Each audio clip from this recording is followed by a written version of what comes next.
Welcome to episode 167 of Real Health Radio. You can find the links talked about as part of this episode at the show notes, which is www.7, so the word all spelled out, seven/health.com/167. Welcome to Real Health Radio. Health advice that's more than just about how you look. And here's your host, Chris Sandel.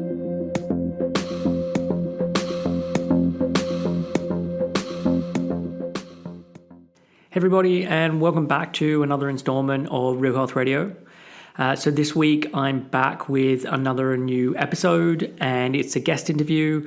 And this week on the show is a returning guest in Jennifer Rollin.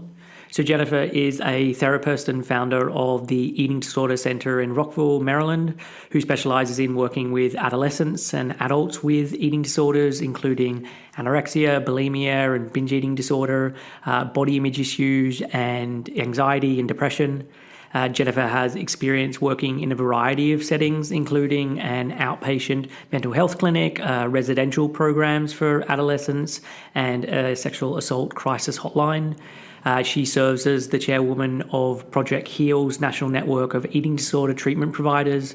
Jennifer has been named as one of the top eating disorder experts in the world by Balanced Eating Disorder Treatment Center. She has a certificate in enhanced cognitive behavioral therapy for eating disorders. She also has a certificate in dialectical behavior therapy. She is a certified intuitive eating counselor.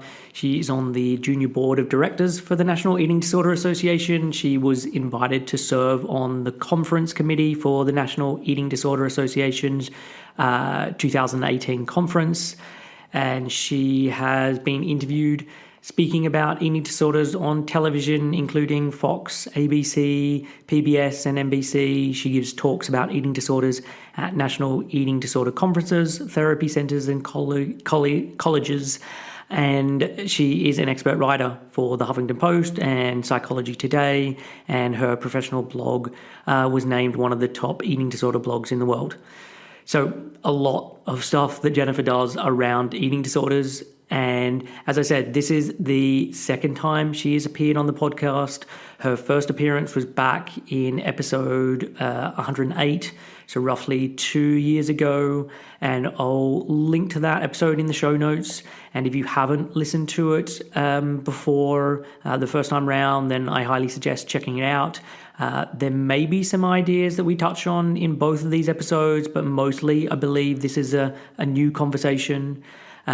Jennifer is incredibly easy to chat with, and there was lots of practical ideas and resources that get covered as part of this episode.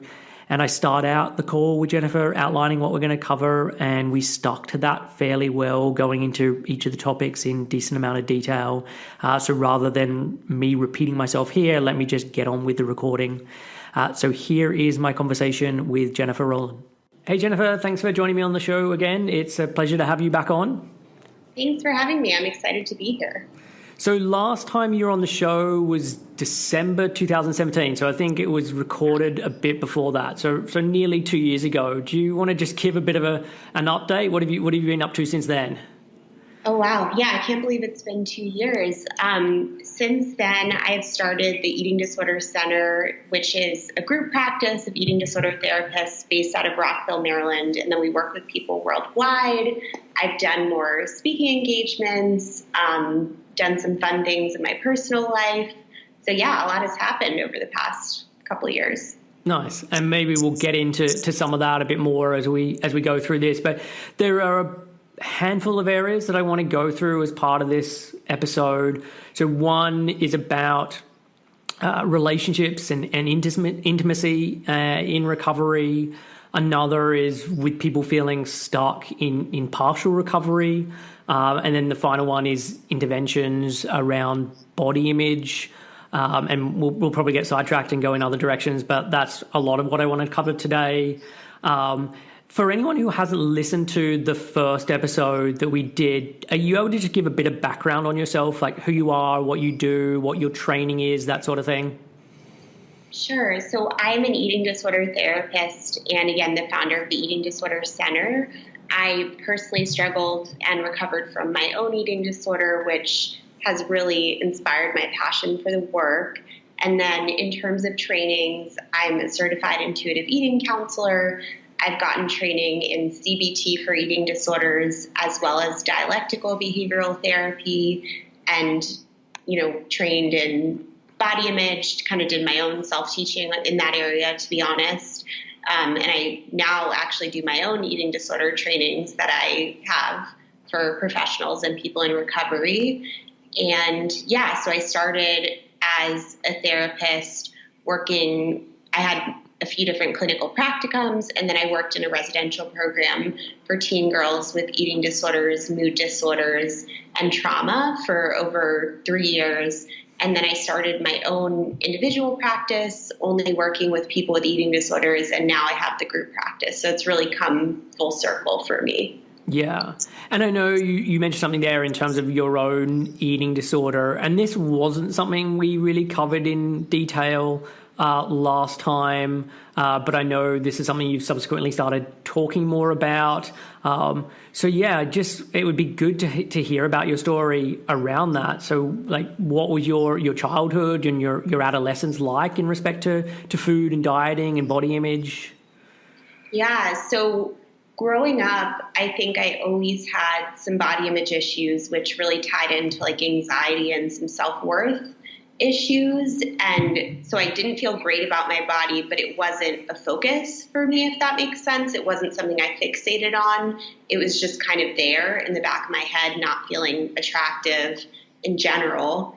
And I grew up with a mom who is a registered dietitian, who has been incredibly supportive and truly meant well. But I think growing up, I internalized some of the messages around good or bad foods. There was one holiday where she made tofu pumpkin pie and just some other, which was disgusting, by the way. About as gross as it sounds. So again, she's evolved in the same way that I've evolved. So she wouldn't do that now, but I think when I was younger, she was very much in the traditional dietitian bandwagon, and so making some diety foods at home and sometimes making comments about food. And so I responded to that by rebelling and saying, basically, screw you, I'm going to eat whatever I want, and I'm going to eat it in front of you. So I would eat, chips and cookies, and I think, I had some rebellious eating, and definitely at times I think used food which everyone does, as a form of comfort. But for me, I think it was a little more than the average person when I was growing up.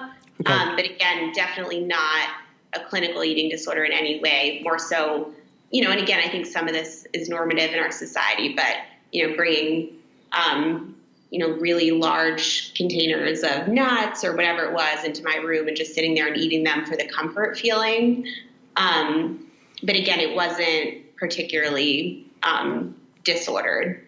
And then as a teenager, my relationship to food and body was relatively okay. Again, I still struggled with feeling like I didn't fit in and not feeling good about myself, but it wasn't a focus for me.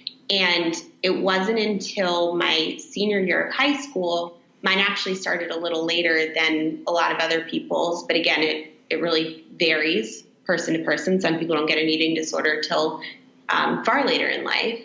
But my senior year of high school, I was very anxious about the transition from high school to college. Transition times are hard for me. And I was comparing myself to my friends, and I felt like I was larger than my friends. And so I told myself I was going to go on a diet, which really ended in me abusing prescription medication. It was Adderall, and taking that to not eat for about a month. I lost a significant amount of weight. Eventually, the school counselor confronted me. My parents confronted me about the pills, not about the weight. Everyone just said I looked great, and no one was particularly concerned about the weight element. And I started weighing myself obsessively at that time, too. And so after the month when I was kind of found out by my parents and by the school, I, stopped doing the pills cold turkey and resumed back to normal eating somehow. But it was kind of a foreshadowing of what was to come. So, it kind of became a non-issue again. I thought it was a non-issue.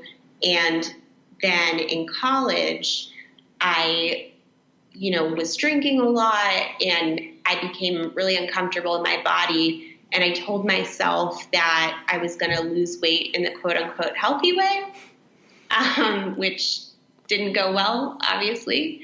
And I said, I'm not going to do what I did in high school. I starved myself. I'm not going to do that. I'm just going to be healthy. So it kind of started out as it started out as like eating all the stupid diety foods, and then it transitioned into orthorexia, more of this obsession with like quote unquote healthy eating, clean eating, exercise compulsion.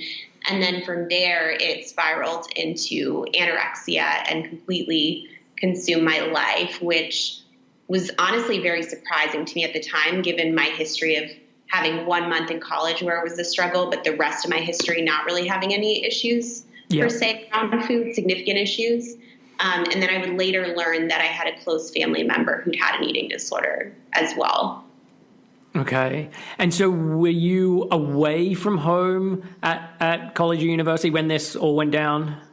Yeah, I was away from home, but my college was maybe like 30 to 40 minutes away from my house. So I still went home a lot, but I wasn't living at home. Okay. And so how long before people started getting alarmed?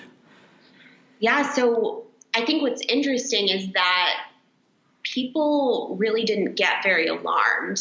I don't think until things were pretty bad. And even then, I would say I remember when I was really mentally struggling and I had lost weight, but I didn't appear emaciated. And, friends said to me, "What are you concerned about? I think you look great." So I didn't visibly appear incredibly unwell, but it hit the point where at least my family became really concerned. And I think I ended up telling them what was going on because I wanted to seek treatment. So at that point, my parents were really concerned. But to be honest, I think I kind of hid a lot from my friends, and my friends just didn't have a very good understanding of eating disorders. So they thought I was just being overly anxious about it and that I was fine. Okay. And given your mom's profession, had she worked in this area at all? Like, did she potentially pick up on things earlier because of that? Or did she have skills in terms of, hey, you should definitely check out this person, or we can get you into this clinic because I know this from my own work? Yeah, so she didn't really work with eating disorders at the time. I mean, she had a familiarity with what they were, but she definitely didn't know like the local resources or catch the early signs. And again, I think I was pretty secretive about it for a little while, but yeah, she definitely didn't pick up on the early signs, I would say. And so I don't necessarily think that played in, but I think she was very, very concerned, like incredibly anxious when I was first diagnosed. And I remember that just being a really hard time, and understandably, to watch your kid resisting food is a really hard situation to be in for any parent. Yeah. And so what did your recovery journey look like? I mean, you said before about you realized that you needed to get help. So like, how long did it take for you to get to that place? Yeah, so I think it was relatively quick for me in the grand scheme of things. I might have been struggling for maybe, 3 to 5 months before I sought help. And I initially reached out to somebody at my school who had been pretty vocal about having struggled with an eating disorder, just to talk to her. And I think after I got the confirmation from her that, yes, this was a problem, I sought out initially a dietitian and then an eating disorder therapist. So I was really fortunate in that I think it scared me because it was so different from how I'd been before, where I didn't care at all about what I was eating. It was just such a 180. Yeah. And I started to feel so trapped and so miserable and exhausted that I was like, I felt suicidal. I felt really depressed at the height of my eating disorder. So while I was terrified, obviously, of doing the things I had to do for recovery, there was a big part of me that was like, I need help. I'm scared. I need someone to help me. So I was pretty good about getting help. And from there, it was like a winding journey. It definitely was not easy. And I had periods where I slipped back into behaviors or just wanted to give up. But there was this part of me that had seen what my life was like at the height of an eating disorder. And it was awful. It was compulsively exercising all the time, feeling like I constantly had to be moving without giving away too much further triggering detail, it was being very isolated from people. I was in a relationship at the time, but I was hardly present in that relationship. I was constantly ruminating about food, about my weight and my body.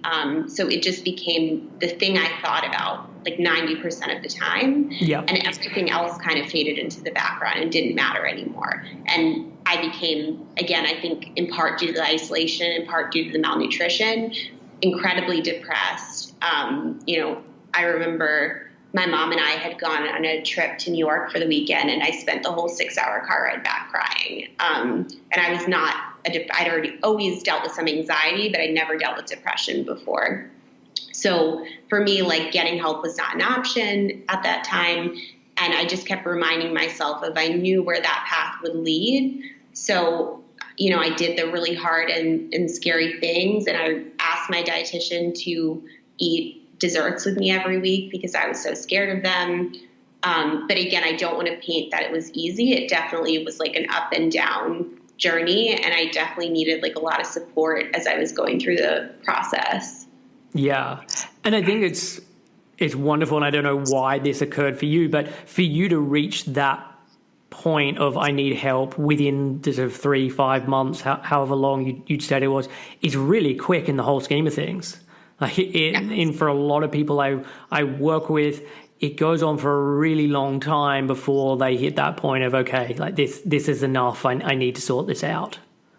Yeah. And I feel really fortunate in that way. Again, it was just such a shift from where I'd been before and so miserable and exhausting. I was just like, this is not sustainable to be sitting at home crying on the couch wishing that I was not alive. Like, there has to be another way that's better than this.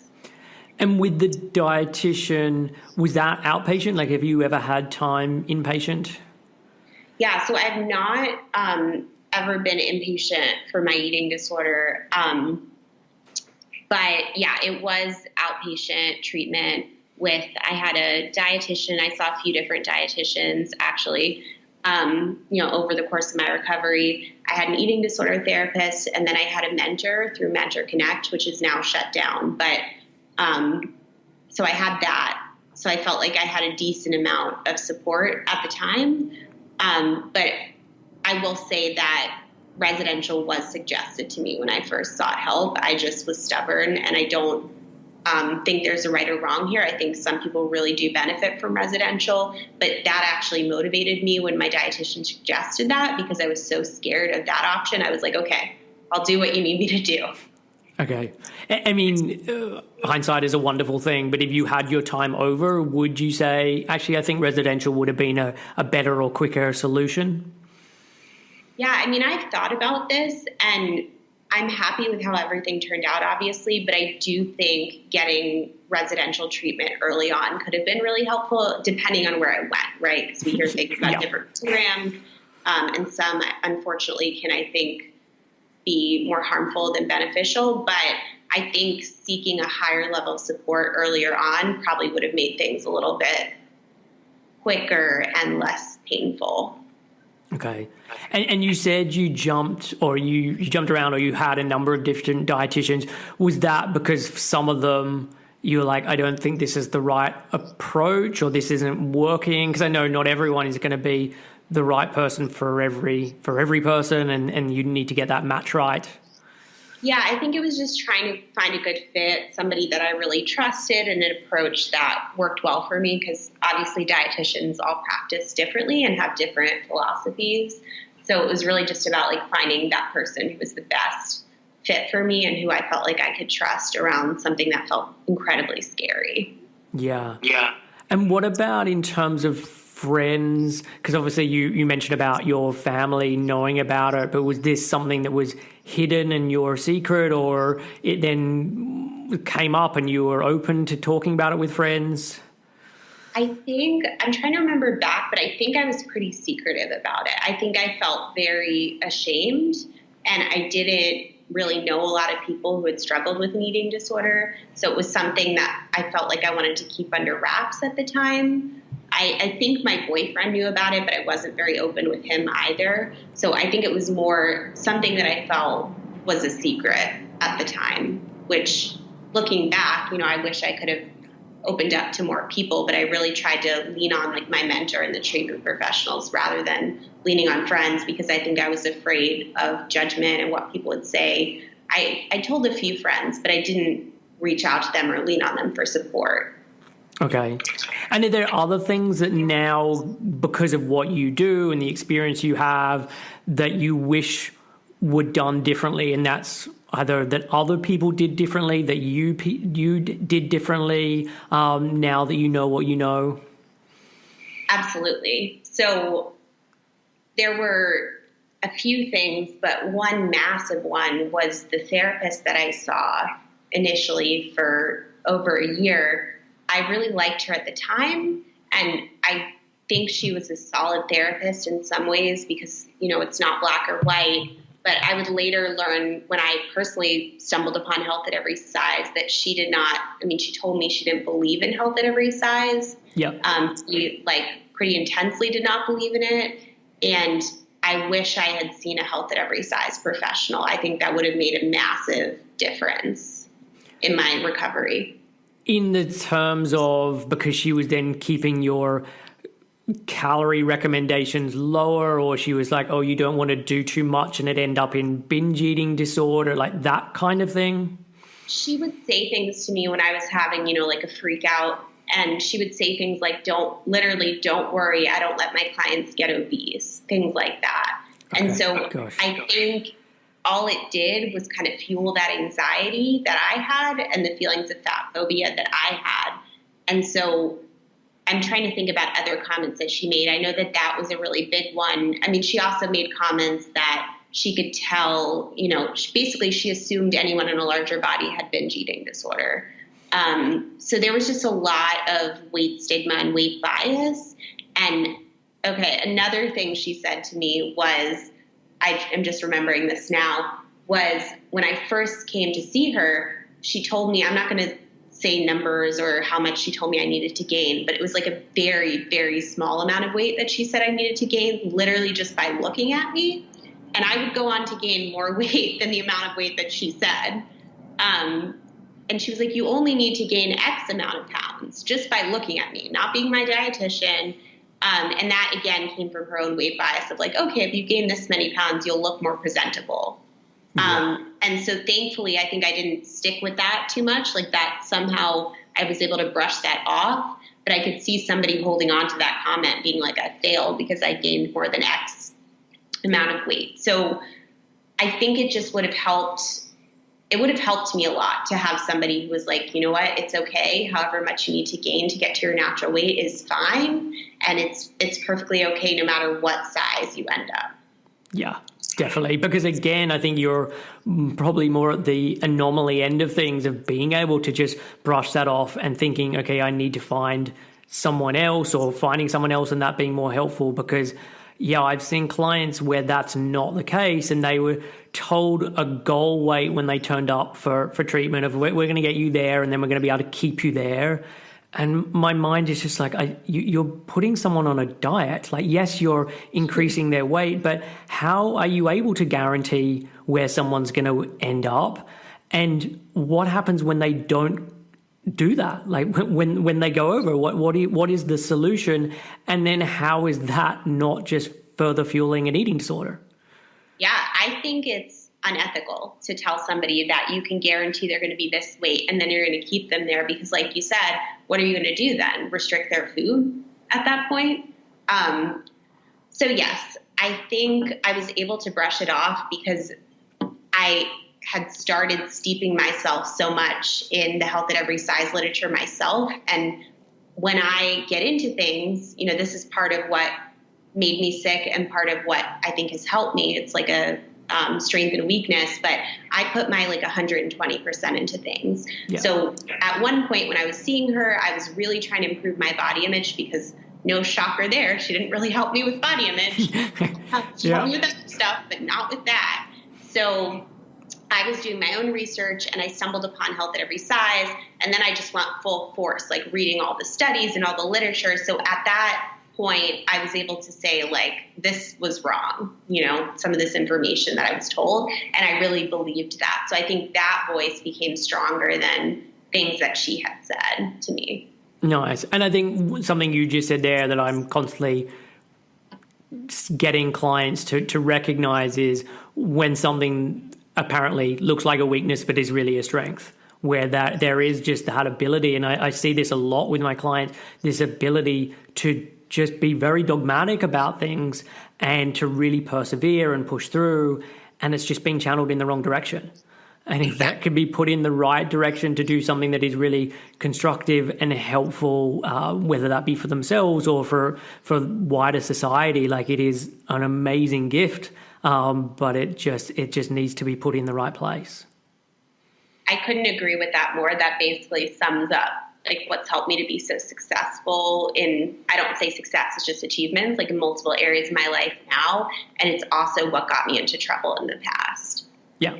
Yeah. And it can then rise up and be a problem because someone overworks or that kind of thing. But yeah, when it's, I guess, channeled in the right direction with an understanding of self-care and boundaries and all of those other components, then yes, I think it could be a very helpful skill to have. Absolutely. So let's then focus on the topics that I mentioned at the top of the show. And so the first one is around sort of relationships and intimacy as part of recovery. And there's obviously lots of different areas around this. So do you want to just start by giving your thoughts and then we can see what direction we want to go with this, and I can ask some further questions? Sure. So I wrote an article recently about this topic, and I wanted to write and speak more about this topic because I think it's one that's left out, which is understandable because there's a lot to focus on when it comes to recovery. But I think my experience of being in an eating disorder and the experience that I see with clients is that typically the deeper someone is into an eating disorder, the more isolated they become, the more their relationships, if they're in them, start to suffer. So some people might have relationships, like I talked about actually being in a relationship in my eating disorder, but it wasn't a fully connected relationship, if that makes sense, because I had another relationship which was more important to me, which is my eating disorder.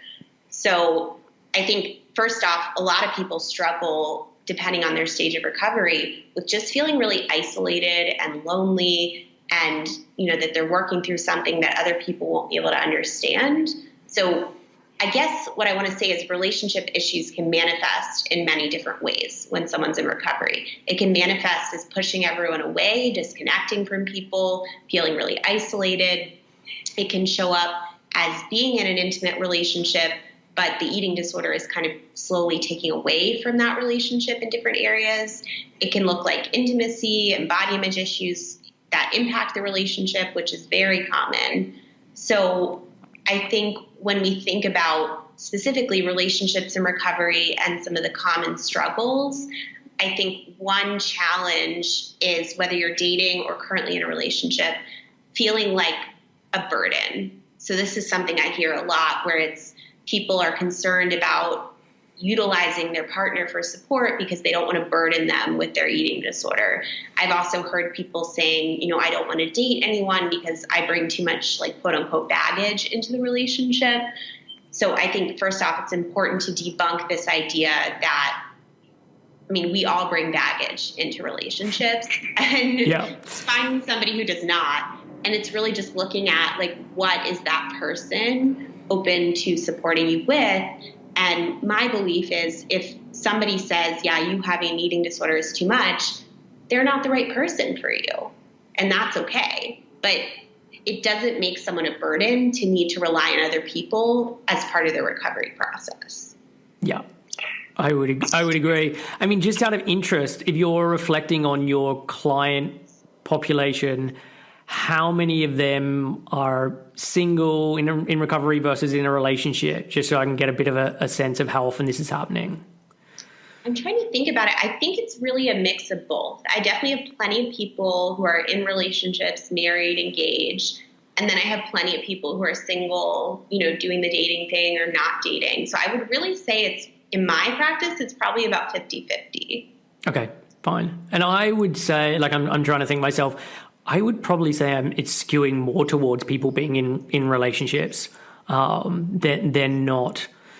And so with your clients, and again, you're going to be speaking in generalities here, but how often does it feel like the client's partner really gets it and is on board and is supportive versus, okay, that is quite a struggle area because they just don't understand, or maybe the partner is potentially triggering in terms of, oh, maybe you just need to go back on a diet or that kind of thing? So I think it's really a toss-up. And of course, a lot of partners might not feel like they understand or might feel frustrated. And I do a lot of work where I'll bring the partner in if that's an issue, and we'll kind of do some psychoeducation and include them as much or as little as possible. But I would say when I really reflect on it, the majority of partners, of people that I work with, have been incredibly supportive. Even if they don't fully get it, I think what I tend to see is people who want to help and want to be supportive, even if they don't fully understand. Yeah. And one of the ones that also comes up when I'm thinking about this is the point at which the person who's dealing with an eating disorder gets into the relationship with their current partner. And what I mean by this is if they were at a low weight when they started the relationship, there can be more difficulties than if they're at a higher weight when starting a relationship, just because of where they feel like their change is heading and their status as part of that change. I mean, is that something you have conversations around? Definitely. And I think a big area where that impacts things, which again, we don't talk about enough, is when it comes to like intimacy and sexuality. If somebody, is having weight restoration or their weight is changing as part of their recovery, it can be really hard, if they're struggling with just looking at themselves in the mirror, to feel okay about, getting naked in front of their partner and engaging in, sexual activity. So that's definitely something that I've talked about with clients and with their partners. And it's something that sometimes can bring up a lot of feelings of shame, I think, for the person who's struggling. And what advice are you giving, or what are you covering as part of this kind of a conversation? I know, again, it's going to go in lots of different directions, but anything that comes to mind? Yeah, so I think the first step when it comes to anything that involves shame, which typically this topic tends to bring up for people, is starting with being honest and vulnerable, specifically with their partner. So what I might do is we talk about it in session, and when they feel ready, we bring their partner in and have the person, again, if they feel comfortable, share with their partner how they're feeling about their body image and how it's impacting things. Because I think it can already feel uncomfortable for people to talk about, for some people to talk about sex and kind of like their needs in that department. So add in the layer of body image and self-hatred, that can make it feel even more uncomfortable. So often it can be like the elephant in the room where the partner knows about it, but they don't talk about it. So I think it's important to really open up that conversation as like the first layer of intimacy, and being vulnerable is being honest about how you're feeling and letting the other person support you in that moment. And for your clients, like bringing the partner in to have the consultation or the session with you, is that often when they're able to be most open about it? Like that having you in the room breaks down something for them that makes it easier for them to open up? And I'm not saying easy, but easier. Yeah, I think it's helpful to have someone else in the room and to know that I'm there, if they freeze or get stuck or don't know what to say or need help kind of explaining something. I think it's like a good space to be able to talk about things and bring this conversation up.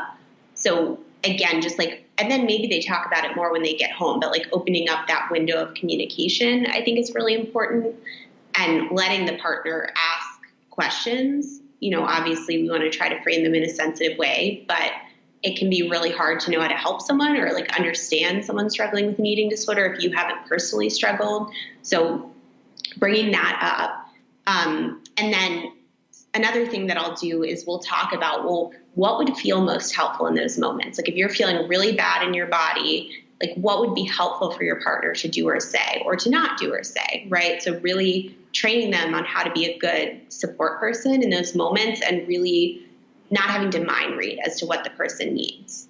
And then another thing that we might do if there's a lot of anxiety or shame around intimacy, specifically related to body image, we might do like a hierarchy, the same way we do a fear food hierarchy of different situations that invoke a feeling of anxiety or shame. So maybe undressing in front of my partner, having sex with the lights on. So we might start with then very gradually challenging them and looking at the thoughts, feelings, and emotions. So maybe starting with, okay, I lay in bed with my partner fully clothed, but he's like touching my arm or something. And like, what are the feelings, thoughts that are coming up? And then we can gradually work towards more difficult situations in a way that feels safe and supported. It's sort of, in a sense, like exposure therapy by just getting someone used to going through those experiences and realizing that the sky doesn't fall in and they're able to get through it. Exactly. And then at the same time, looking at like the thoughts and feelings that are coming up, right, that are making these situations challenging, and really trying to explain to their partner as much as they can, like what's going on for them. Okay.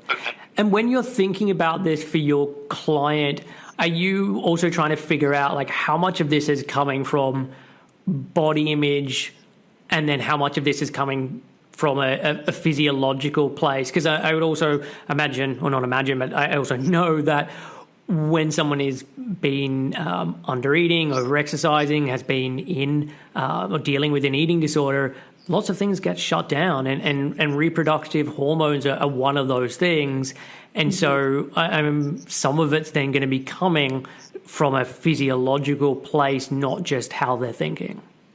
Absolutely. Yeah. And so if someone's, malnourished, at that point in their recovery, then we're definitely doing some psychoeducation, like you said, around the impact of malnutrition and how that can kind of turn off sex drive, and trying to use that as a motivation to help people, as one motivation to help people to eat more, is how it can positively impact the relationship. But like you said, there's definitely different stages of recovery. And I think I was thinking more about some of the middle to later stages. But if somebody's in the earlier stage, they're not getting enough nutrition for their body, I think that's a whole other set of considerations to really look at the physiological responses. Yeah. And I mean, if you're not bringing the partner in for the sessions, are there other resources that you can use that can, maybe bridge that gap so that you're not there, obviously, but that person isn't having to, the client isn't having to explain it themselves? Like, I'm thinking of, are there any books or videos or documentaries or anything that you're like, here, they can watch this together to open up this kind of a dialogue? Yeah, so there aren't a ton of resources that I'm aware of related to intimacy and recovery, but if you know something, I would love to hear about it. But, just basic kind of psychoeducation, something like the 8 Keys to Recovery. I also have a video for support people that I'll sometimes send to them. Nita has a great toolkit as well for like friends and family members. And then often I'll have them send them different articles that are relevant to different things. So yeah, there's a lot of ways to get creative without having to have the partner in the room. And certainly we can talk about some of these areas, individually without having the partner in the room as well. Okay, perfect. Well, look, any of those resources that you have to hand or you use regularly, send them over, and I would love to be able to then put them in the show notes that people can access. Awesome.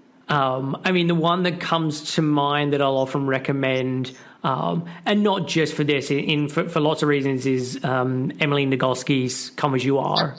I think is a fantastic book, like that man, woman, anyone should read, because of just how well it explains so many different facets of sex and what goes into that, and why we feel and think the way that we do. And yeah, I learned a ton from that book, and I think it's then an easier way of then being able to say, cool, let's both of us read this book, and then let's talk about the things that come up as part of it, because it gives you language to use that someone may struggle with being able to use, and because of having that language, you're able to think about things more clearly, and so it can just take away some of the stigma, but some of the difficulty in having that kind of a conversation.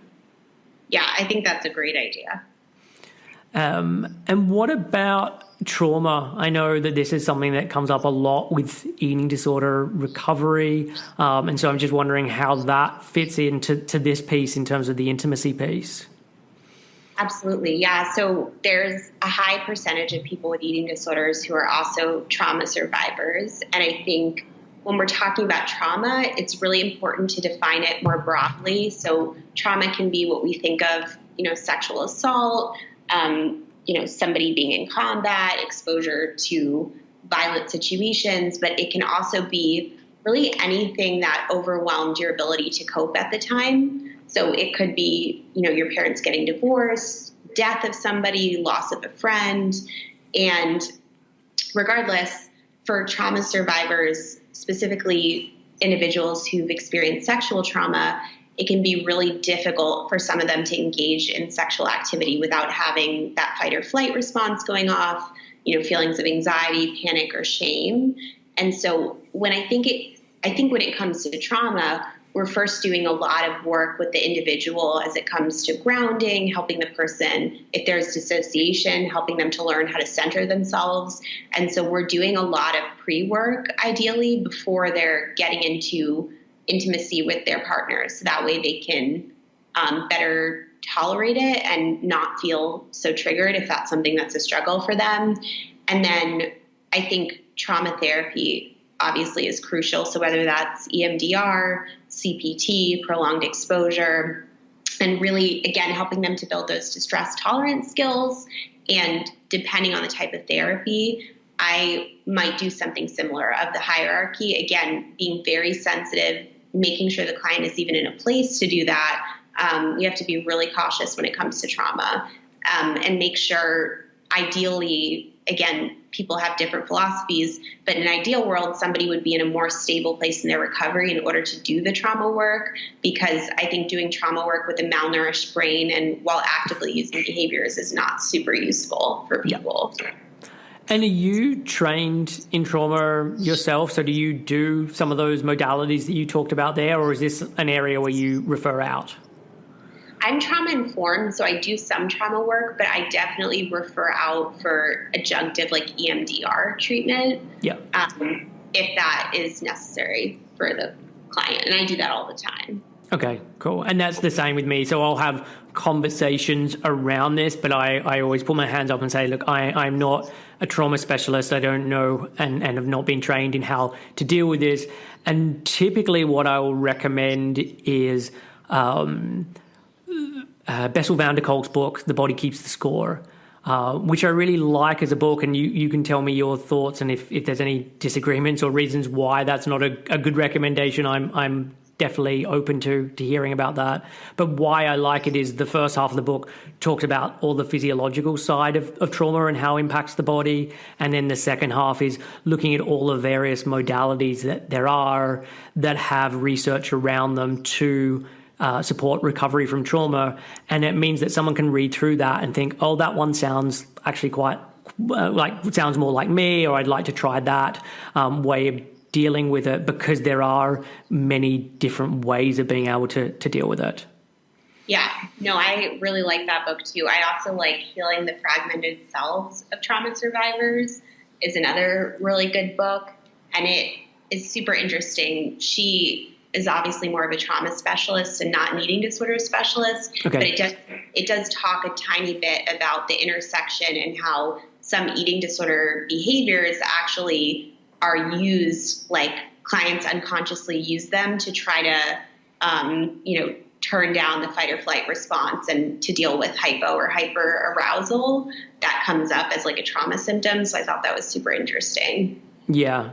And you said something before about like often it's not worth dealing with in the beginning if someone's got a malnourished brain, which I definitely agree with you on. It's like it's no point doing all of those things at once, and that you don't necessarily have to, and you can get someone into a place of recovery where they have had more food coming in, where they are in a better place, and then deal with it. But are there situations where it feels like actually the trauma is so front and center that how are we going to get this person to get over this without dealing with that first up? Absolutely. Yeah. And treatment is obviously going to be individualized to each person. I think if somebody is really destabilized by their trauma, then maybe we're not having them do full-on EMDR, but I would want them to be doing a lot of the distress tolerance skills for dealing with trauma. But again, yeah, certainly if trauma seems like it's really impeding their ability to work on recovery, that might be a time where we try to do it at the same time. Again, it's not a hard and fast rule. I think the biggest thing is making sure there's enough support, because if we're going to be bringing up trauma, and that's very destabilizing, right? And then they're also working on recovery at the same time, I would just want to make sure they had a lot of support, which is why it's best done, I think, in a higher level of care where they can have round-the-clock support if we're working on both at the exact same time and they're both pretty intense. But I think what that might look like is having an extra session. Let's say they see somebody for EMDR and they see me as well. Maybe I meet with them later that day, or we do a check-in or something. So just having a lot of wraparound support, I think, would be important. Okay, cool. And just at the inpatient level, do you know many places that get that right across the board? Because my thoughts are, like, there might be a place that's like really strong in terms of eating disorder recovery, but then might not be so good on terms of the trauma. Like, are there places that you know of that you're like, they are just really good on all fronts? Yeah, so I hesitate to recommend specific treatment facilities, but there is one that seems to have a really good handle of both that I hear consistently, which is Alsana. I don't know if you're familiar with them. And again, people have different experiences at different places. So I'm not saying I would endorse this place hands down, but they do seem to do a good job of addressing both the trauma and the eating disorder from what I've seen. Okay, cool. And so then the other part of like intimacy and relationships is kind of the eating side with the partner. So what are you talking about with clients in regards to this? Yeah, so that's a big one. And I think really looking at how the eating disorder is impacting the relationship as a way to build motivation. Again, not shaming anyone for struggling, but looking at what would you like to do in your relationship that you're not doing right now because your eating disorder is getting in the way. So maybe it's, my partner makes French toast in the mornings and I don't eat it with him. And that's a goal that I have.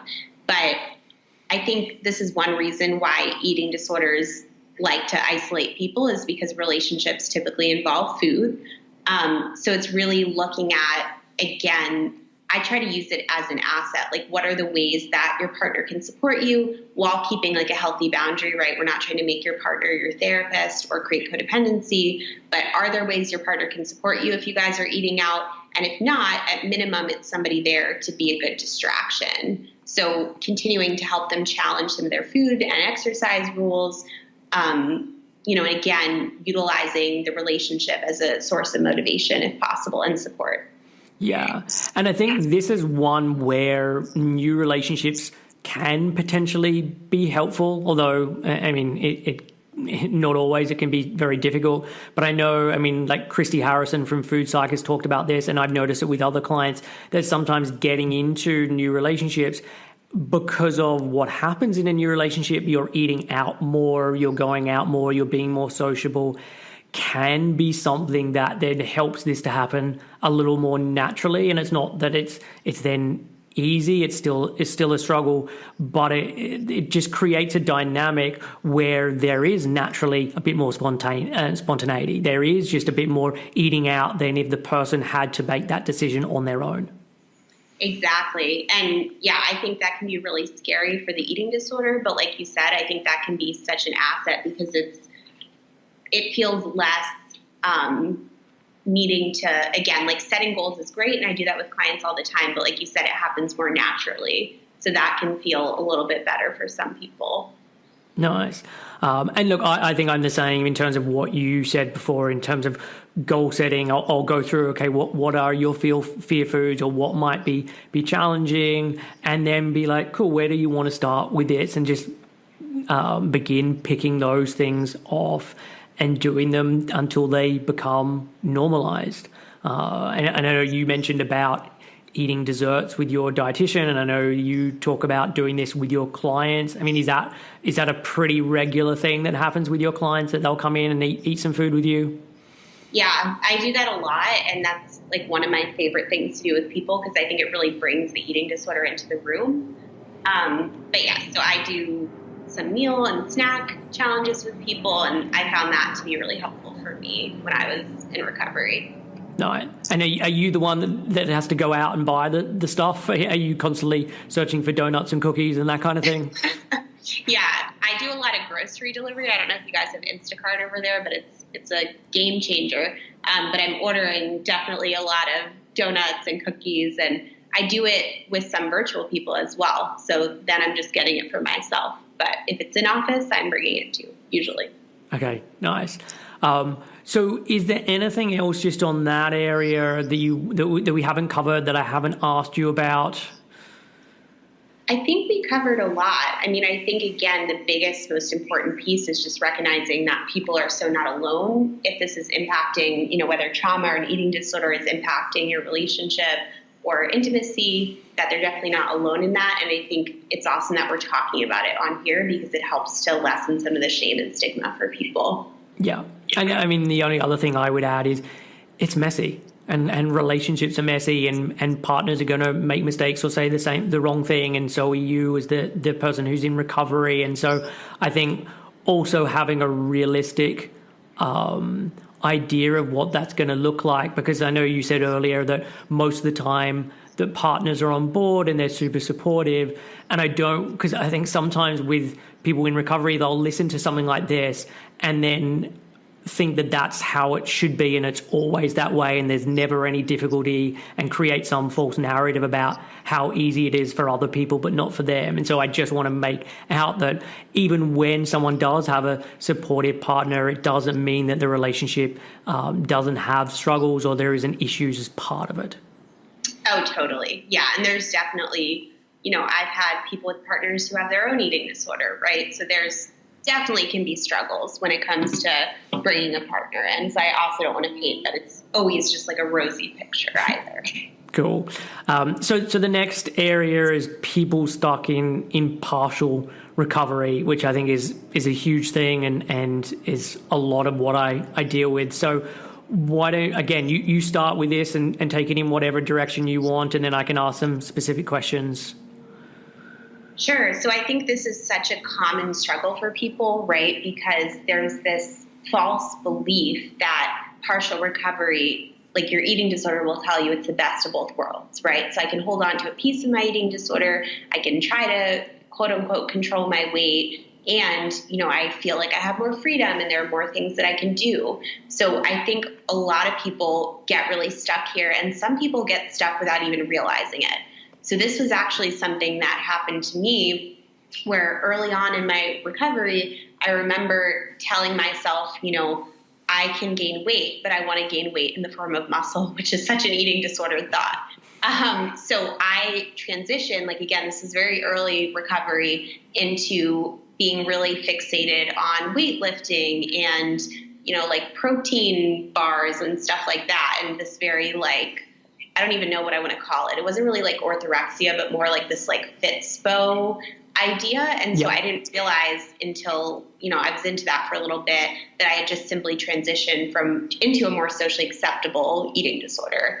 And so I think, again, some people don't even recognize it, but this is just such a tough place to be, because for some people it's like the motivation can feel less strong because the eating disorder feels less consuming, and then they still have that piece of the eating disorder which feels safe. But I would argue that partial recovery is actually the worst of both worlds, because you don't get to be fully free, and then you still have that piece of your eating disorder. It's like no one wins. The eating disorder isn't fully happy. Your wise-minded self who wants to be free from this is not fully happy. So you have one foot in, 1 foot out. And then that, again, can be a really hard stuck place for people.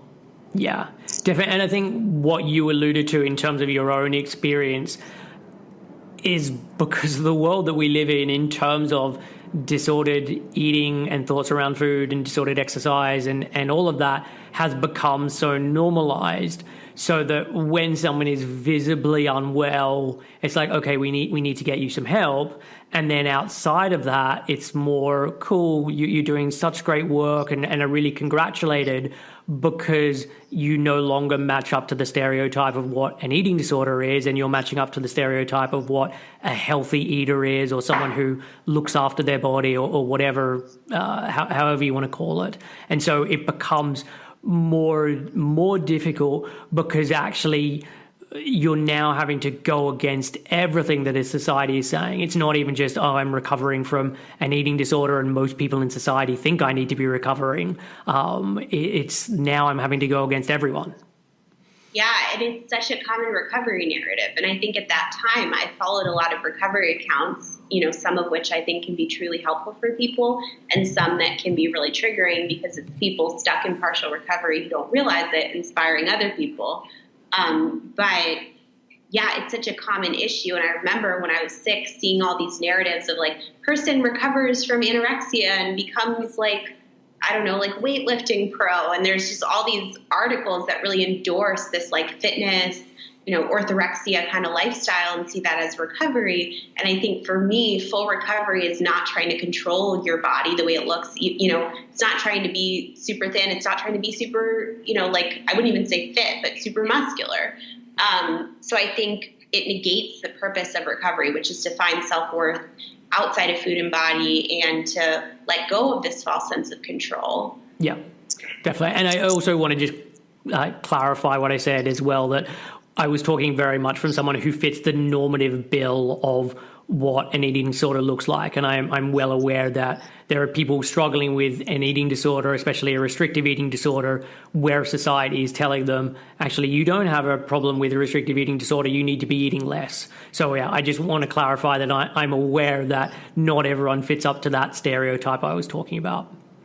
Yeah, absolutely. And as you and I both know, eating disorders happen to people across the weight spectrum, and people can have a need to restore to get back to their natural weight, even if they're not quote unquote underweight, right? Yeah. So I think that's important to highlight. Yeah, and I think just something you said before of like getting stuck in that place. I mean, one of the ways that I conceptualize it or think about it is if you've been living at a 1 out of 10 for ages, where everything is so painful and life just sucks on pretty much every level, when you're now at a 3 out of 10, it's amazing how much difference that feels. And so you're like, this is just night and day. I feel so much better. I'm no longer having X, Y, and Z symptom like I was before. And so it almost feels like, oh, cool, I'm there.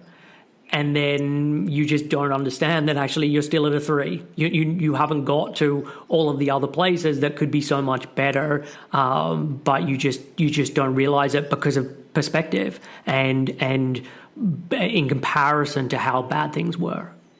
Exactly, and it's you can't know what you don't know. So people might think, oh, well, this is the best it's going to get. I feel so much more free, but it's like, no, there's a lot further you could go, and you can feel even more free. But I think, having not experienced that, it can be hard for people to have faith in something they've never felt.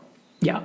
And I also think as well with that is a lot of the mind's stuff and beliefs and that shift can take longer to really shift.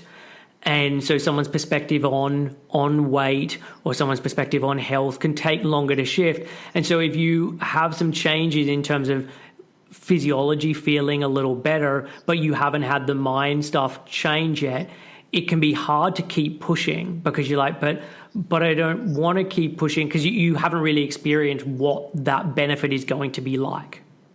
Yeah, and that's such a tough place to be, as you know, where people get really stuck, where it's like they're feeling a little bit better physically. People think they, like, quote unquote, look so much better. Everyone's like, oh, you're healthy now. And which is like a really unhelpful thing to say to people, even though they mean it well.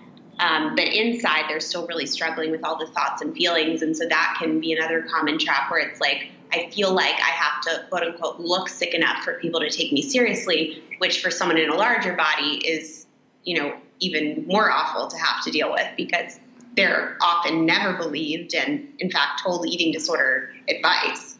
Yeah.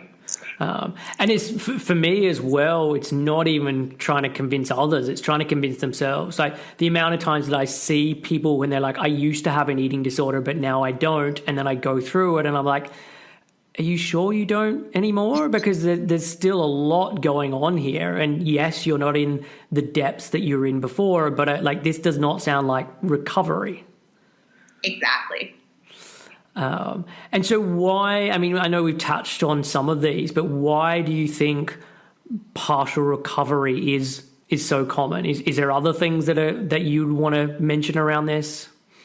I think it's also really common because of our culture, which we kind of touched on, but how praised certain behaviors are and the thin ideal standard. I think it makes it really hard for people to want to keep pushing when, again, they feel a little bit better and then they're culturally reinforced of like, you look so great now. And maybe they're not even, fully at their natural body weight and people are telling them how much better they look. And then their eating disorder is like, oh, don't gain any more weight. So I think this societal messaging, I mean, part of recovery is really going against every societal message that we're given. And that can be really hard and scary for people.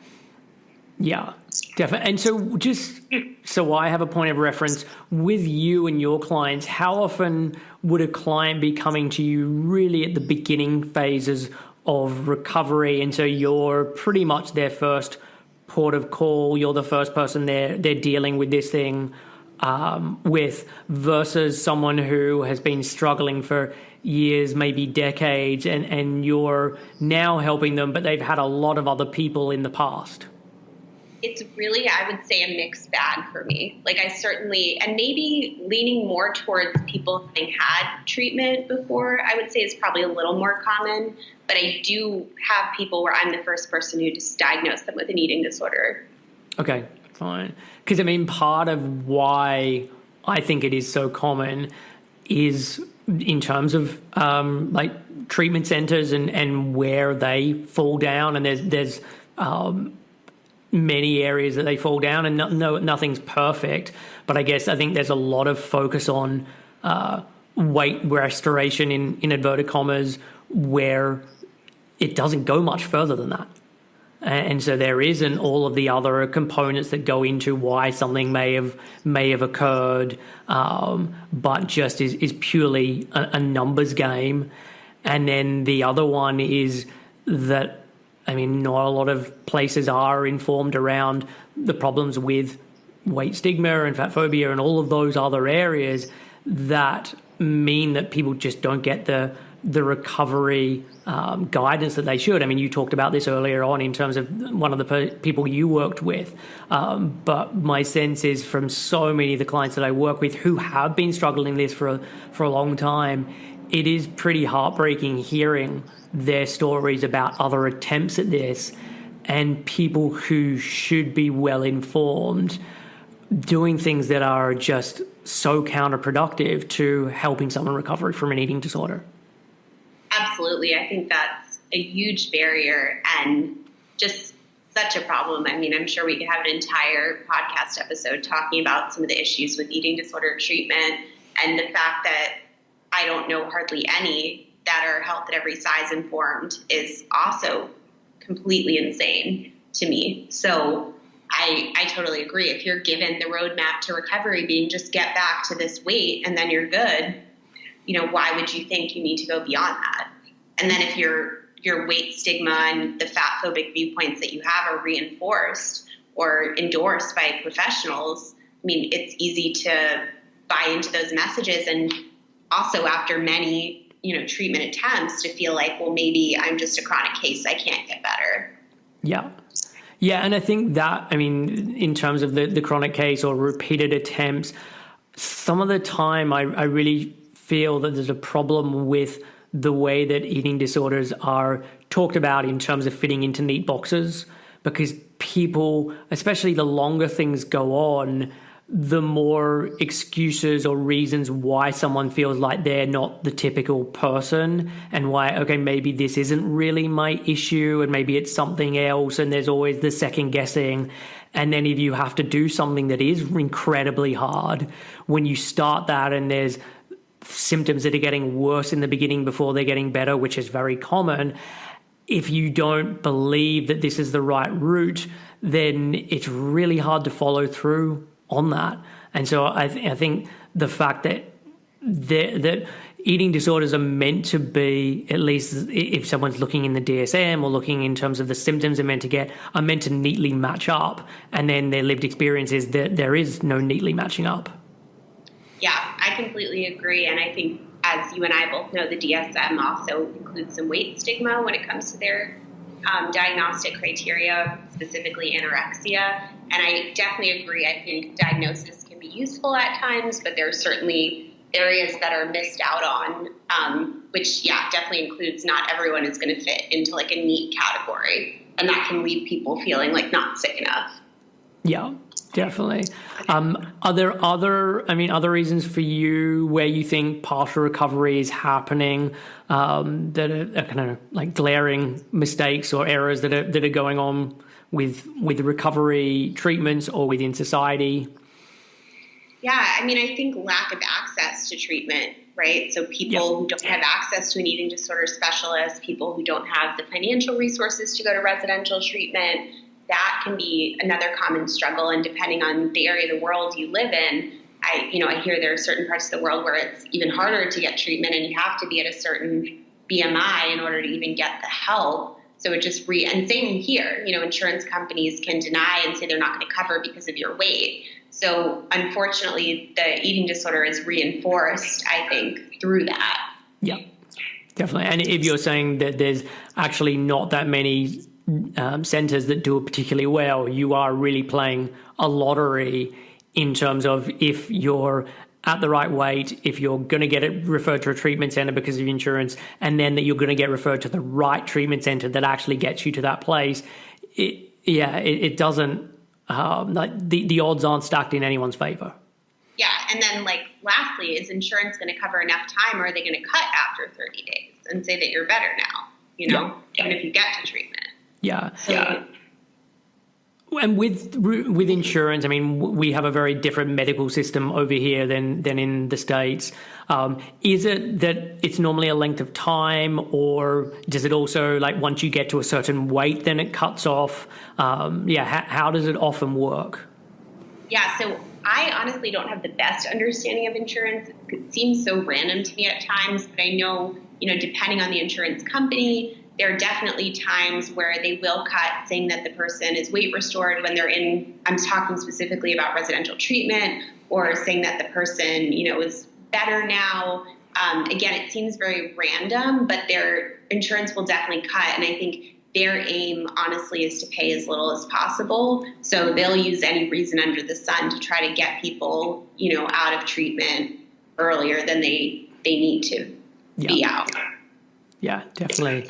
The other one that I think of in terms of why people get stuck, and especially if they're coming from a restrictive eating disorder, is just the fear when extreme hunger hits, or if extreme hunger hits really for them, and just the not knowing how to listen to that or give in, or just because it can feel so overwhelming that it's hard for them to be able to follow through. Absolutely. I think extreme hunger and, a variety of steps that can happen for people in the recovery process can be really scary and difficult to sit through. And if, people are able to sit through them, they can come out the other side and things are so much better. But it's that whole idea of getting better feels bad at first. So I think there's so many points, even, if someone's in partial recovery and needs to take more steps to get to fully recovered, it feels safer in a way to say no. And I think a big part of it is people convince themselves they're fine where they are in partial recovery, because doing the other thing feels really scary. So if I believe that I'm fine and I can tolerate this, then I don't have to make the scary changes. Yeah, definitely. And I think that connects into something we said earlier on about if you then can convince yourself that actually what you're doing is healthy. So stopping exercise, even though it could be very beneficial for someone's recovery and is really needed, they're oh, that feels really uncomfortable when I did it, or when I try and do it. And look, everyone talks about how healthy exercise is, and so maybe I don't need to do that as part of my recovery. Or, okay, I can eat some more food, but I'm going to do it with these healthy versions or healthy alternatives of those foods because everyone knows that fill in the blank food is unhealthy for you. And so it's kind of this is really difficult to do. And when I try and do it, I can't. And then I've got this other excuse or other way of framing it of why I probably don't need to do it anyway. Exactly. And so that's why I think you need a really skilled team if you have access and the resources, right, to have one who can recognize like the sneaky eating disorder behaviors and really pay attention to those things. Yeah. So is there anything else you want to mention on this one before we move on to body image and body image interventions? I think the only other thing I would say is just, I know it's so hard to trust something that you haven't seen, but to just really try to take like small steps and remind yourself. Something I like to say to clients is, you know how to have an eating disorder, right? So if you are in partial recovery and you take steps towards full recovery and it feels intolerable, you can always go back to your eating disorder. But life can be so much better than where you're currently at right now. So why not take like a leap of faith, take some steps? And again, your eating disorder is always there, but I don't know anyone who's recovered who wants to go back to their eating disorder. Yeah. I mean, the other one that I would say in a kind of similar vein, and I've done a blog post on this before, it's just like the idea of being sick enough. And people are like, oh, maybe I'm not sick enough to deserve recovery, or maybe I'm not really sick enough at all. And so my point as part of that article is just reframing it and not to be looking at, are you sick enough? But could you, like, if you had a magic wand, would you want things to be better? Like, would you like your relationship with food to be better? Would you like your experience when eating in public to be better? Would you like to be able to have days off of exercise and to be exercising for fun as opposed to compulsion? Like, all of these different areas, like, would you like them to be better than where they currently are? And if the answer to that is yes, then it doesn't matter if you're sick enough or not. It just means that you want to change something. And so then to be able to embrace that and go through whatever the difficulties are as part of that change. But I say this just because I think sometimes people stay stuck because they're looking at it through the wrong lens of, am I really sick enough? Yeah, 100%. I completely agree. And so, yeah, the final topic then is around body image and body image intervention. So again, you just start and then I'll ask some questions. Yeah, so I think there's a lot to talk about here. I'll try to make it succinct, but I think when it comes to body image interventions, it's about the body and it's not about the body, if that makes sense. So yep. We need to be talking about specific interventions and thoughts and feelings that are coming up for the client around their body, but then we also need to be looking at, connecting to a life worth living, meaning and purpose, finding value outside of their body. So I think for me, there are a few questions that I like to have people ask themselves when they're hit with bad body image. And one thing I like to highlight for clients is that body image is typically not consistent for people. So often it kind of ebbs and flows. And, I think we've all had the experience where you wake up one day or the middle of the day and suddenly you feel negative or bad in your body. And your body hasn't objectively changed overnight, but there's something that shifted. Yeah. And so the first question I like to have people ask themselves is there anything else that's bothering me or stressing me out, which I might be expressing through the language of negative body image? So I really see negative body image as a language, almost like that pair of comfortable yoga pants that we put on at the end of a long day. It can become very habitual and automatic as an easier way of communicating deeper thoughts and feelings. So I think it's important to, again, look at, are there other areas in my life that feel kind of out of control right now or feel stressful that I'm projecting onto my body? Just thinking about it, I had a client, I asked the words that she was using to describe her body. And one of the words was, when she said, I feel disgusting and gross, I'm like, what are some of the other feelings? She said, I feel weighed down and heavy. And so we looked at other areas of her life where she felt kind of weighed down. And so we were able to talk about that and get at the real issue, which was not her body.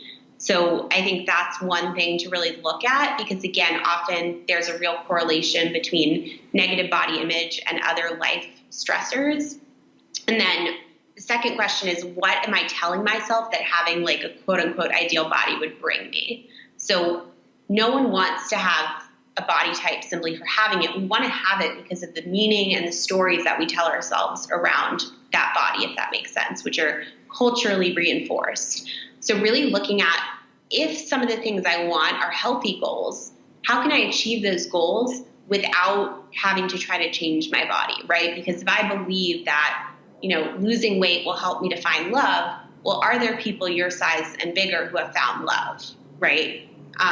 And I would say, yes, there are. So, and also I want to point out, while validating that for people in larger bodies, there is real weight stigma in this world, right? So we don't want to minimize that. And we want to validate that, yes, that can make things harder. And what is the price that you pay with all this weight cycling, right? Because your body wants to get back to its natural place. Yeah. So really looking at what is underneath that desire to change your body. Like, what are you really looking for? Because again, we don't want the body just to have the body. We want the body because of the meaning and the stories. And then really thinking about self-compassion, because I think, and like asking yourself, how can I be kind to myself in this moment? I think there's a lot of thoughts that can come up. So let's say I have a negative thought about my body. I think my body is disgusting and I'm telling myself I need to lose weight. And then maybe I'm like, maybe the thought I have is, oh shit, like I shouldn't be thinking this. Like my therapist keeps telling me my body's not important. Why am I so shallow? I hate myself, right? So it becomes this terrible thought spiral. Yeah. So again, really just thinking about how can I be compassionate with myself? Like many people in this world struggle with body image issues, and I'm in recovery from an eating disorder, right? Like these thoughts are going to pop up. But just because I tell myself something does not mean that I have to act on it, does not mean it has to change my food, and does not mean that it's a fact, right? Because again, I think we talked about this last time, but there are other cultures where being large is seen as a sign of beauty. So it's not your body that's the problem, it's the meaning and the stories you attach to it, and then it's a cultural stigma that we have towards people in larger bodies. Yeah. Definitely. And just going back to the first point that you made in terms of other things going on in someone's life and that then just getting filtered through to mean that something's wrong with my body, or that's when people feel they're having worse body image days. Like that is something I notice all the time with clients. And it's something I'm always trying to get them to recognize or notice in terms of, okay, what else could have happened in your life around this time? Like, could it have been that you went too long without having a meal? Could it have been that you didn't get good sleep the night before? Could it have been you had a difficult conversation with someone, or you received a certain email or whatever? Because what I find for clients who have had food and eating and body struggles for such a long time, like everything just gets funneled through that same place, so that anytime there is that kind of a feeling, it hits them like that, and it means that it has to be about their body. I mean, I did an article, I can't remember how long ago I wrote the article, but I was out walking my son when he was really young, and it just started absolutely bucketing down. It was freezing, and I just became very angry during that experience simply because I was so cold. And it was really interesting for me to just watch that come over me. And then the fact that I was like, cool, I'm not going to tell myself a story about this, or like the story I'm going to tell myself is like, this wind is freezing and this is why I'm feeling this way. But it could have very easily been a moment where I start telling myself, oh, it's about the relationship I'm in, or it's about this other thing. And actually just the situation I was in had a change on my physiology that created an emotion. And so I'm always trying to get clients to kind of look at it from both ways in terms of, are you creating stories that are then leading to certain emotions that are happening, or are you having certain emotions arise and then you're creating a story to explain why you have that emotion? Yeah, no, that's such a good point. And it reminds me, for people who've experienced trauma as well, there's something called an emotional flashback where they feel an emotion that's similar to what they felt, or a body sensation, and then someone who struggles with PTSD might then feel triggered. So I think what you're pointing out, obviously, is how much our physiology can impact our mind, because our minds are like meaning and story makers, right? So they try to come up with explanations for things. So yeah, it's really interesting, like you said, how our physiology and changes in the environment can really impact the stories that we tell ourselves. Yeah. And so when you're getting clients to notice this, are you saying write down the stories you're telling yourself, or write down what you're saying to yourself? How do you do it in sort of practical terms? Yeah, so there's different ways that we can do it. Sometimes I will role play it in the session where I'll have the person be their eating disorder, and then I will be their wise mind, and then we'll switch. I do like to have people write down core beliefs and stories they're telling themselves.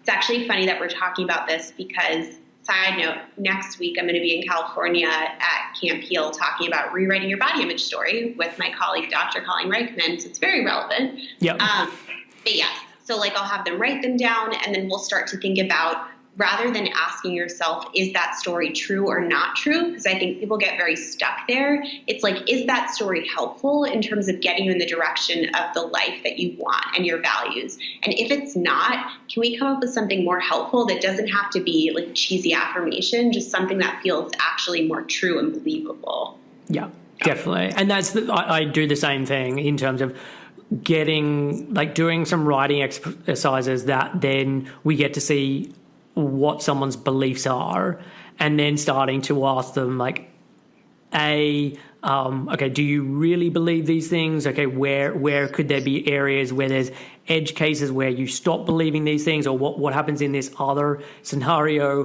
or what if I change the word fat to actually say black or gay or whatever? Would you still be saying the same things that you're saying here? And just start to kind of challenge those things and get them to think about it. But also the other side of that, as you said, even if something might be factually true, and it's always up for debate around that, it's is this belief really helpful for you? And could we find other beliefs that are actually going to be more supportive to get you to the place that you want to do?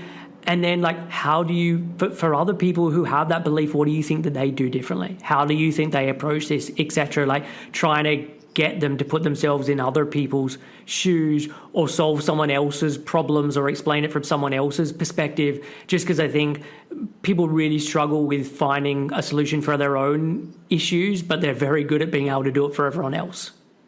Yeah, I notice that a lot. I think that's a common thing, right? People are much more able to be compassionate with other people often than themselves. So I'll use that too. But yeah, I think it's just highlighting this idea that thoughts are not facts, and that I think they say we have something 70,000 thoughts a day, and many of them are kind of on a loop of similar thoughts we've had before. And just that mindfulness piece, right, of helping people to recognize that I can't control my first thought, but I can control how I respond to that thought and the behaviors that I do. And over time, if I practice some more helpful self-talk, it can start to become more automatic and feel more natural over time. Yeah. And I think that's the important part, is the over time. There is no quick win with this, in terms of I point something out to someone, they're like, oh cool, that's fixed everything. This is habitual. And it is also one of the things that I will do with clients, is I'll go through an exercise to really demonstrate how much of this is a learned behavior, and that I'm of the belief that you can unlearn this behavior the same way you can then learn a new behavior. And it is simply about repetition and being aware of what you're saying again and again. Yeah, and like you said, it's not a quick fix, and I think the practice is so important, because you've been unintentionally practicing telling yourself the unhelpful things for a very long time, right? So we have to practice the more helpful statements pretty regularly in order to get them to start to rewire the neural pathways of our brain. Yeah. And just another thing, like talking about whether something is correct or not, is often when clients will talk about how much things used to be better before, I'm always like, let's explore this a little bit. And so often when we do some digging, it's like you are looking back on this past event where you were in this different body with very rose-tinted glasses, and you were forgetting a lot of things that were going on around that same time that made this not the enjoyable experience that you're remembering. Like they remember 10% of it and then forget the other 90%, which was the hell. And it comes up with this story about why it would be so advantageous to get back there, even though that never matched up to their reality. Yeah, it's funny. I was thinking about the glasses analogy, and then you said it, but I completely agree. I think we have to remember that an eating disorder is going to say whatever it has to say to try to get you to use the behaviors. So it'll even try to change, like you said, the past and have you remembering like the 5% that felt good and rewarding and leaving out the parts that were super painful and negative. So I think being able to highlight that for clients is important. Yeah. And what else would you recommend around body image in terms of, are there particular resources you think are helpful? Are there particular books, documentaries, that kind of thing? Yeah, so I think the biggest thing is really going in and doing a clean out if you're on social media of your social media accounts, and then trying to add in images of people in all different shapes and sizes and people with more positive messaging, because it's been shown that seeing images of body diversity is really important when it comes to body image. So that's something I think would be really helpful. I think also starting to do exercises like writing down the stories you're telling yourself and starting to challenge those and look at, well, where did this story come from? Where did I learn it? In terms of specific books, I think I liked Embody, that book. There aren't a ton of body image books that I love. I know some people really like the Body Image Workbook is another option by Thomas Cash. But I would say actually a book that I would recommend, which might seem strange because it's not at all related to body image, but I promise it's relevant, would be The Happiness Trap. And the reason being, I think, another step when it comes to healing body image is really connecting to a life worth living and your values that have nothing to do with your body, and really trying to fill your life. Because, if we think about the analogy of marble jars and having a set amount of marbles, when we put most of our marbles into the body image jar, they come out of other areas. So looking at, again, the values and the kind of person that you want to be. And the Happiness Trap talks a lot about that. It's about acceptance and commitment therapy and values and what we think makes us happy and all of those concepts. So I think really starting to recognize that, first off, chasing after our appearance and body love is not the goal here, right? That our bodies are all going to change as we age. And so putting our self-worth into them is kind of a recipe for being unhappy. And then, again, thinking about as long as someone doesn't have suicidal ideation, what would I want my obituary to say at my 80th birthday party? What would I want people to be saying about me? And I'm pretty sure it's not like she was so thin and she ate a lot of vegetables, right? That's not what we want to be remembered for on this earth. Yeah. I've seen The Happiness Trap on Amazon. It's probably one of the books that comes up when I purchase something. It says, maybe you should purchase this as well. So that sounds like I want to check that out because that sounds really interesting. I think I read a lot around positive psychology. I think authentic happiness is one that I quite like, just looking at the research around what it does, what does actually lead to happiness and how people feel fulfilled happiness. So I think that's Martin Seligman wrote that. I mean, you mentioned about the body image workbook by Cash. I've started using that with clients. Do you have any strong feelings around it? I don't. I think it's probably my own bias, to be honest. When I was in recovery, I tried to get into the workbook thing. I didn't really love it. But certainly if a client comes in and says they're really interested in that, I definitely would use that workbook or the 8 Keys to Recovery workbook, but I think for clients who need a little bit more structure, those workbooks can be super helpful. Yeah. I actually find that I use them later on with clients. So when we've done all like other exercises I'll go through and just later on, I find it quite good where there's just got this nice systematic process that they can work through. So yeah, I'll use that. I haven't used the 8 Keys book with a client yet. I mean, some clients have already read it, but it's not one that I use at this stage. Yeah, the workbook is pretty good. Yeah, I like the book overall. It leaves out some stuff about health at every size and weight stigma, which I think is really important, but I'll try not to get on a rant about that. So I recommend that book with caution. Okay, fine.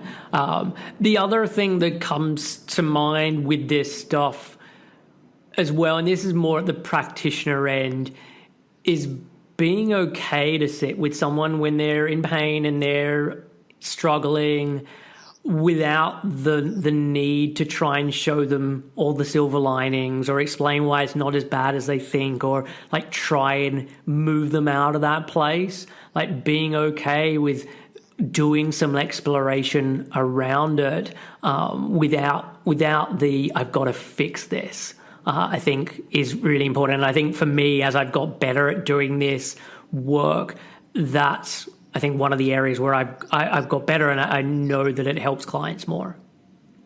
Absolutely. And I think it's so hard, right? Because we got into this field because we want to help people. It's hard to see people in pain. But I think sometimes the most powerful thing we can do, like you said, is to sit with someone and have them feel like they're in a safe space and to let them cry and to let them feel their emotions without feeling a need to jump to, well, like positive spin on things or silver lining. And we don't want somebody to move in and live there, right? But we want them to be able to experience an emotion without feeling like we're trying to quickly divert them into something else. Yeah, definitely. And I'm reading Range at the moment, a book by David Epstein, which I highly recommend. It's one of the best books I've read in a while, but it's all about why being a generalist is better than being really specialized and looking at the research around this. And he talks about just learning in general.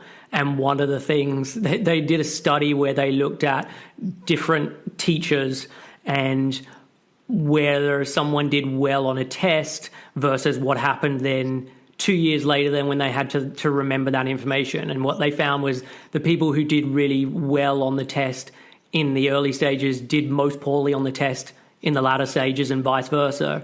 But the people who most rated their teacher as being the best and amazing were also the people who later on did worse.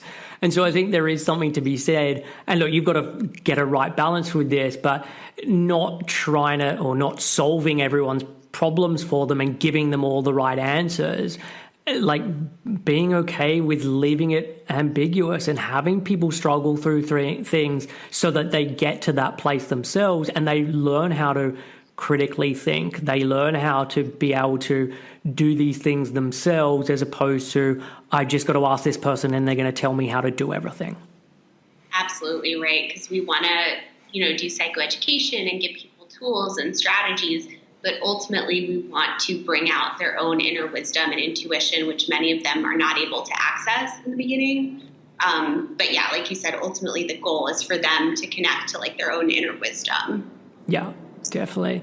And so anything else that you want to mention just around body image? What's the talk that you're doing in this area? Is there anything you've got in that talk that you haven't covered yet?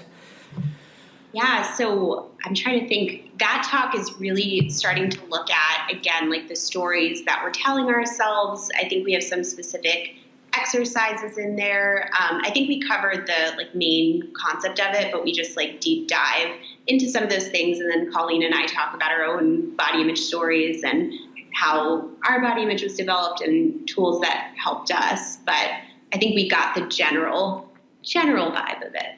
Okay. And I guess how do you feel like your body image has shifted from where you were in terms of your eating disorder to where you are now? Yeah, so I think it used to be an obsession for me, and it was, even if I had momentary highs, after losing weight, it was still never, ever good enough. I still found flaws. And I think being able to recognize that a lot of that for me personally stemmed from trauma and from low self-esteem and anxiety. I think now the biggest difference is that I'm not fixated on it. Before it took up so much of my time. I was taking pictures of my stomach, like doing all these things that made it so much worse.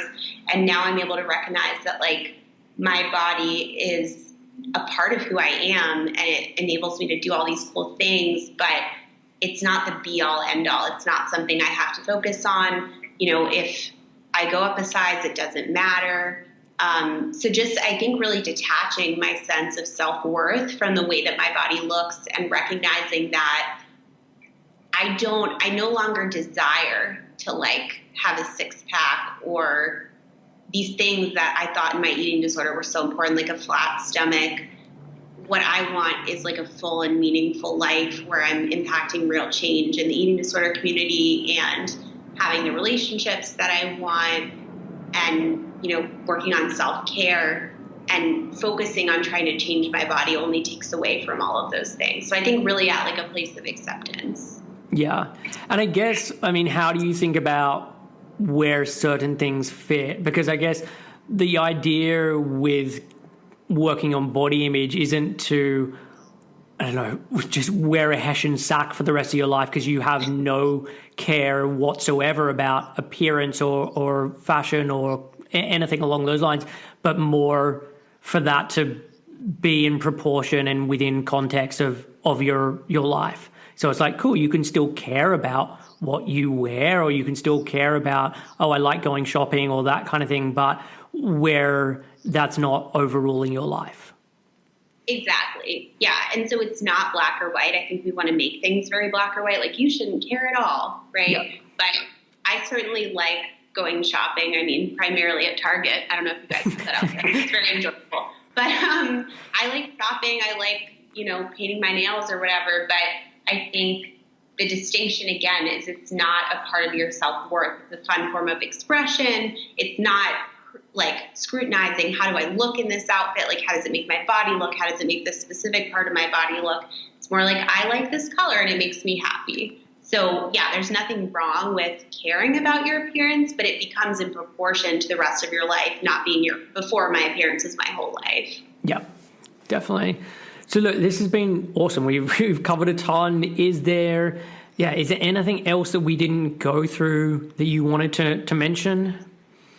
I think we covered so much. And I think the last thing I would just say is urging people to really start to look at the values piece of this work, which again, I think the Happiness Trap is a good resource for, and really trying to connect to that deeper meaning and purpose, especially in moments where you feel like you want to give up, thinking about why you started recovery in the first place and the life that you're working towards. And again, just really thinking about what type of person do I want to be in this world? What's the impact that I want to have? Because eating disorders get us into this like micro obsession with like calories and, number of steps taken and all of that and number on a scale. And we really want to expand and broaden, like, what do I want my life to look like? Yeah. The only caveat I would add to that is don't have that then become a problem. Because I think for a lot of people, they're just like, but I have no idea. I don't know what my purpose is. I don't know. And then that becomes something where they get stuck. So for me, a lot when I'm recommending this kind of stuff is start to be curious around these sort of things, start to explore different ideas and do different things without the implication that they have to have this all figured out now, and that if they're not going to figure it out, then what are they really even recovering to?